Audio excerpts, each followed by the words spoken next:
morning and good afternoon and good evening. Pardon the whistle. It's the 19th of January 2023. I'm on the Amtrak headed towards Los Angeles. And what's your name, sir? Richard. Richard. Richard is on his way. Where are you going today? Well, I'm going to Riverside, then to Paris. See my dad. And you can tell us anything you want to tell us about yourself. Well, let's see. 42, resident of Eugene. Been Eugene, Oregon? Yeah. Grew up East Coast, upstate New York, and West Virginia. But I have family all over, and well, like right now, I'm going down to visit family in Riverside County. Haven't seen them for a couple years, since 2 years ago, I guess, the pandemic. That was a ball and a half of fun, wasn't it? I guess I bumped into a couple folks individually, and I guess we're traveling kind of as a pod, because we've been going through from Eugene's, and we just kind of grouped together. So it's like, well, we'll just go as a pod. So we're just hanging out. Johnny is not as conversant with Queen, so I mean, he played a video from Lady Gaga. My first thought was Toxic Love or something like that. No, Poker Face. And it turned out to be Bad Romance. I mean, to me, a lot of the intros sound the same, but then again, I don't know a whole lot about Lady Gaga. But I do know about Queen, so I'm getting ready to introduce him to Queen. And then I was telling Ashley, what song do you think I should play for him? And I start rattling them off, and she's like, "You're not a fanboy of Queen at all, are you?" It's like, no, I wouldn't say all of them, just a good portion. But yeah, I like Queen. Is that your favorite musical group? Well, depending on my mood, but yeah, I mean, to me, Queen kind of covers the whole genre, the whole gamut of genres. They have hard rock, they have soft rock, they have oldies, they have pop, just a little bit on the countryside, and a little bit of rap at times too. Did you see the movie? Unfortunately, I did not see Bohemian Rhapsody, but I'll probably catch it on my Roku. But then again, I also have Weird Al to catch my Roku too. Oh, I have a friend,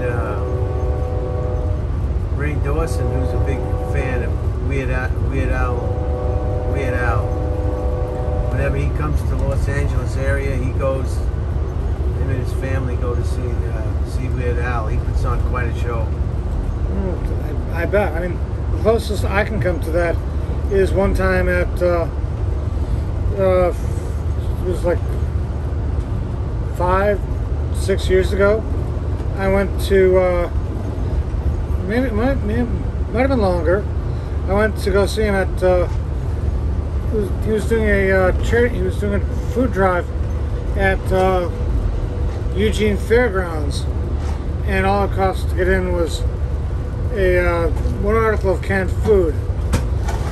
Now, granted, I was pretty much at the outskirts, not even in the tent, but I went and saw him.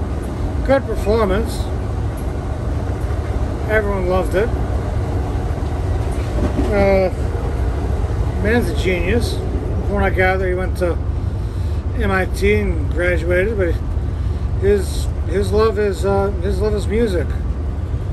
So, well, he parodied songs, and I'm not sure if it's still the way it is now, but back in the day, and I might be dating myself, but back in the day of like VH1 and MTV, when it was all music videos, it was pretty much, if Weird Al did a parody of your song, then you knew you were a chart buster. Not if you had the Golden Globes and all that, but if Weird Al parodied your song, then you were good. Then you were famous. Right. So, what about yourself? What are you enjoying about your travels? I like the train. I like to travel by train, and I'm in no rush. And I like to look at the scenery. Well, I must admit, for me, this is my first time as an adult traveling by train. I mean, I remember it's about 24 hours to get from Eugene to Riverside. About the same amount of time by train, but on the train it's a little more roomy. You can get up and walk around at your convenience. Plane is faster, like maybe 5 to 8 hours, but I was kind of looking for, like I told my dad when he bought my ticket, I was kind of looking forward to the train, even though the plane was like $5-10 less expensive. I was looking forward to the train, and I must say I am not disappointed. I mean, you get to enjoy the scenery, meet fun, interesting people. You pot up with, like I was saying earlier, you pot up with fun folks like Ashley and Johnny. I might have met one of them taking the bus, but You want Johnny? You want to sit over here? Sure. You want to move over, or you can stay there? Yeah, sure. Come on, buddy. Bring the dog. You can put Come on, buddy. Sit over there and bring the dog. You can hold the dog in your lap. And, Oh, sorry about that. Come on, buddy. No? What? yeah. Hi. Tell us a little about yourself. What's up?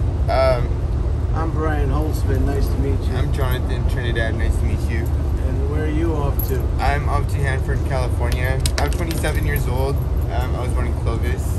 It's a stream of consciousness. So I was born in Clovis, California. I moved to Oregon in 2020, and I'm finally moving back to California. What kind of canine is that? This is Chihuahua Pug Mix. His name is Buddy. Say hi, buddy. You know, they have restrooms for canines at the airport in Portland. They do? Beautiful, beautiful pet relief. They call it a pet relief Nice. station. Oh, sweet. Nice. I'm gonna move over there real fast because I have my drink and stuff over there. Okay. Sorry, I'm gonna move over there because I'm gonna drink. Excuse me. Okay. You want to sit on the edge or?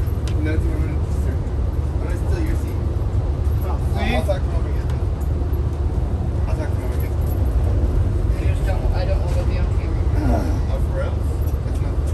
So, what do you like about Eugene, Oregon? Well, what's not to like? I mean, it's the weather's great. Of course, that's coming from someone that grew up in upstate New York, and we usually had. Is this your tonic water? This is your. Yeah, thank you. Usually had winter would start around Halloween. We'd have snow by Thanksgiving, and that persists through Easter. Coming out west to Eugene, well, there's a lot less snow, and it's not as hot as California. I mean, 'cause I moved from like Syracuse, New York, to Menifee, Sun City, California, and spent several years there. And hot and dry down there. Can't believe I'm going back, but that's where my family is. Yeah, palm trees.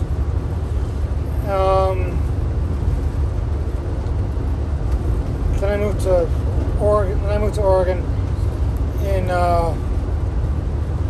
'03 after 6 years of California, and I love Oregon. I love Oregon too. Good people, laid back, not judgmental, and very friendly, and pretty much open. Everybody pretty well minds their business in Oregon. Is that it? Well, that, but also if you need, but kind of in Eugene at least, if you need something, then one human will help another human, which is kind of the philosophy that I subscribe to, which is, well, I think some people call it humanitarian. It's like you have something you see someone that needs it. It's kind of, you share communally. Everyone gets ahead. No one gets ahead if everyone doesn't get ahead. I mean, don't get me wrong, there's some selfish elements, but for the most part, it's kind of pulled together, and everyone pulls together. Do you,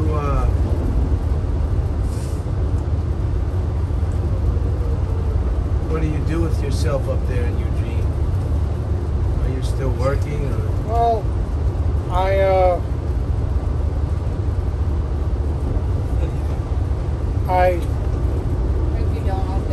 I used to work. I used to work fast food, and then I got a little burned out and started working in the warehouse for Goodwill, and that was fun. But for the most part, I'm disabled, Asperger's, and that's what Elon Musk has. Probably.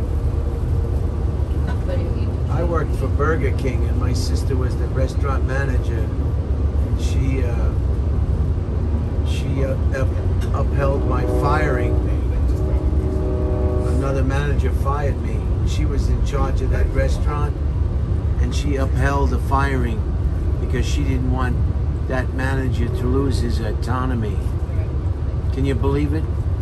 They transferred me to another Burger King across town. Gotta love politics. Not. Although, I'll be honest with you, I've worked at Burger King in Sun City.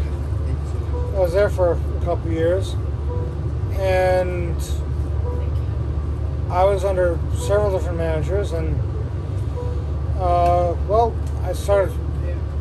I worked the fry station. That was my station. I didn't like the Whopper board. I didn't like. I would do the fries, large fries, small fry, onion rings, large onion rings, small onion rings, chicken. And they had the big chickens then.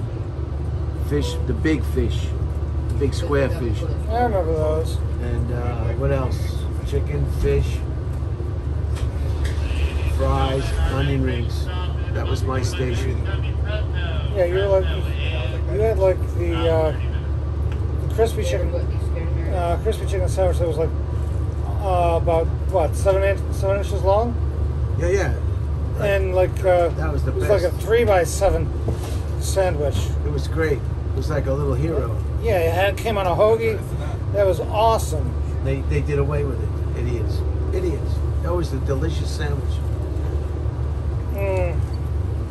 You can count on management to make the wrong decision, no matter where you go or where you work.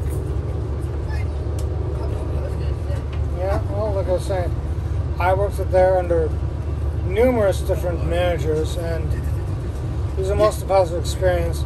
And then from there, I went to Carl's Jr., and that was... How did they treat you at Carl's Jr.? Well, Carl's Jr. was pretty good. I mean, at both places, it was pretty much from day one. I remember my first day at Burger King even. I got my training, and then I volunteered to cover for someone because I was pretty comfortable with the register. So they threw me over to drive-through, and working in drive-through and having to run the length of the store back and forth. I did okay, and later on they tried me out in the back. Well, not my strength, but drive-through and frontline, that was me. So when I started working over at Carl's Jr., I just took over the drive-through there, and I shone. There were several times when I came in feeling half cocky, sure of myself. Right.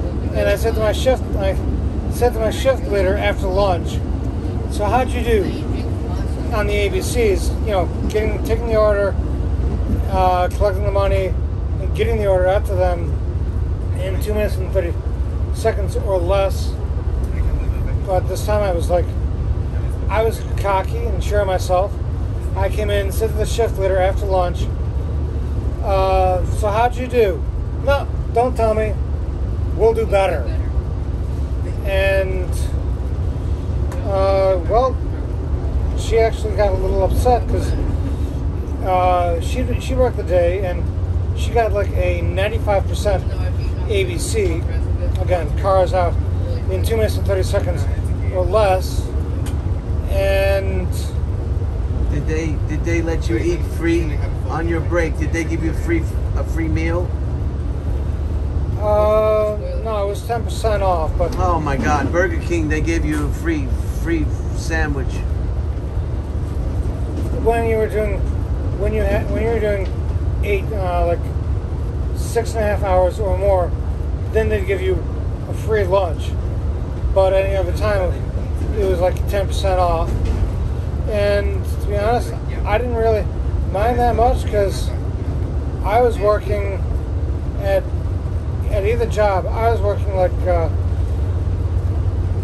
don't know. Do you think you'll return to the fast food industry? Probably not. I mean, I'm not, like I said, I'm disabled and kind of retired from the whole rat race. But I do look back on my time at the fast food with enjoyment and pride. I enjoyed it, and like I was saying, I'm not sure how many hours I got, but I was so good at frontline and drive-through that they would send me out to other stores in the area to cover shifts, and I easily got 32 hours or more in a week. Wow. That's just almost full time.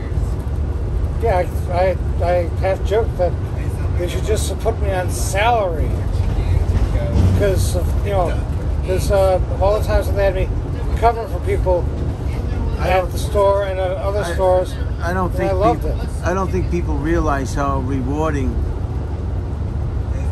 the fast food industry can be. Well, back then, yeah. I mean, we didn't really get customers in Sun City and Menifee that were really rude. I mean, it's a senior. People are rude, and when they're hungry, I notice they're a little bit more agitated. Yeah, but if you get the food out to them real fast and you keep a good rapport, then they're happy, you're happy, and everyone gets along. I mean, there's this one customer that worked at the car wash down the street from Carl's Jr.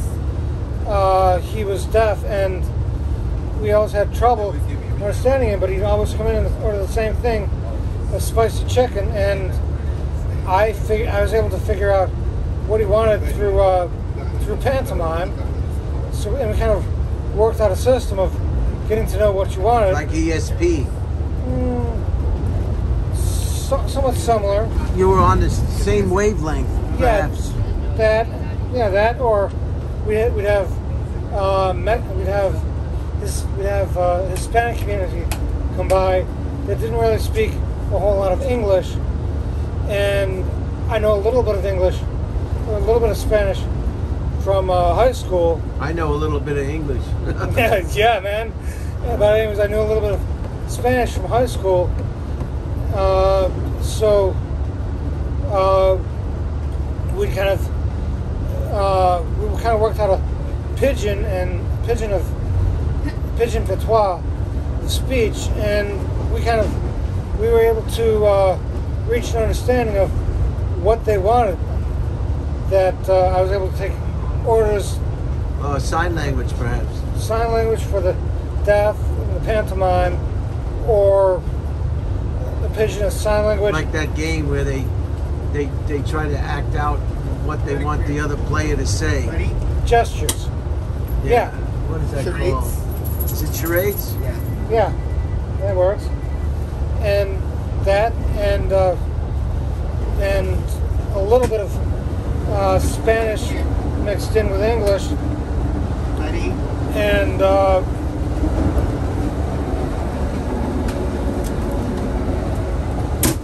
and we were able to. We all got along. There were often times when I was called over from the drive-through to like, oh, you need help taking this order? Okay. Estrella Grande, Estrella Super, Pollo, and it was like, oh yeah, cool. He wants this, this, and this. And a para beber, Coke, Sprite. Wow. So in closing, this has been really a pretty good interview, a good insight. Thank you for being so straightforward and agreeing to be interviewed. And Yeah, man. people like to hear what people say.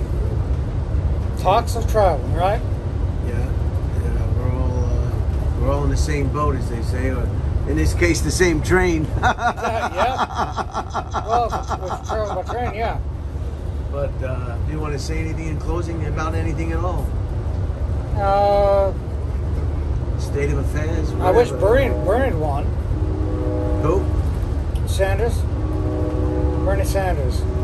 Yeah, I think the news media really didn't cover him. The fix was in. They didn't want him. He was too radical for the. He was too radical for even the left. He was too far. What do you think? What do you think? I'm not here to. Well, What did you say? he's a I good- wish he'd comb his hair though. God. Just run a comb through it.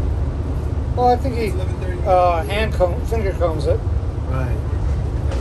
but I've actually never said well, I think he would have beaten Trump too. But at the end of the primary, everyone coalesced behind Biden, and Elizabeth Warren stayed in, so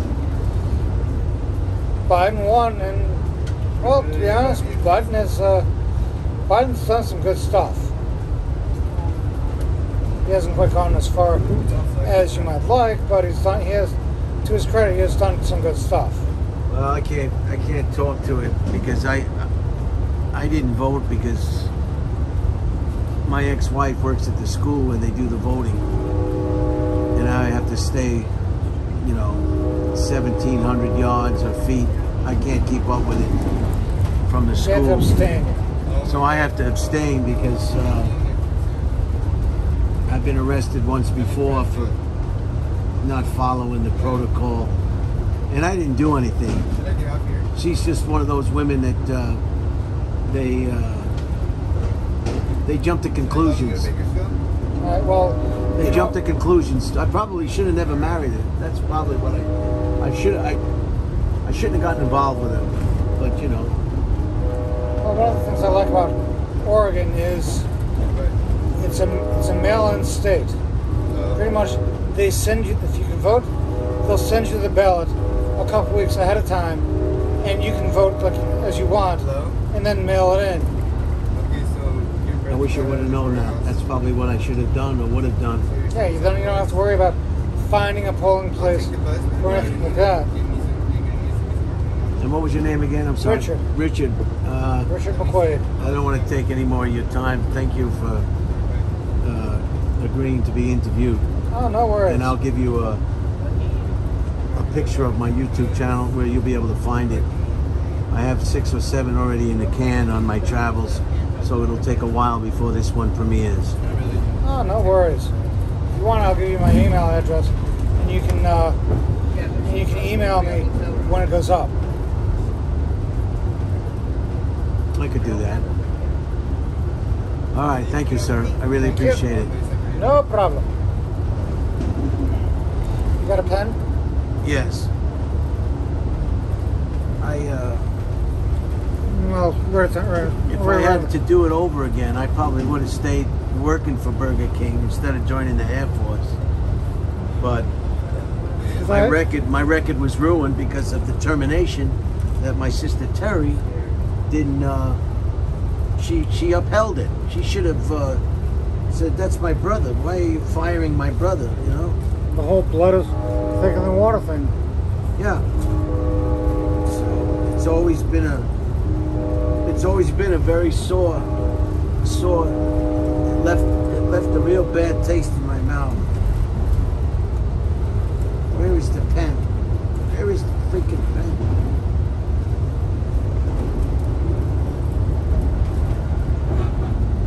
All right. All right. I'm going to close it out here. Thank you again, Richard. No problem.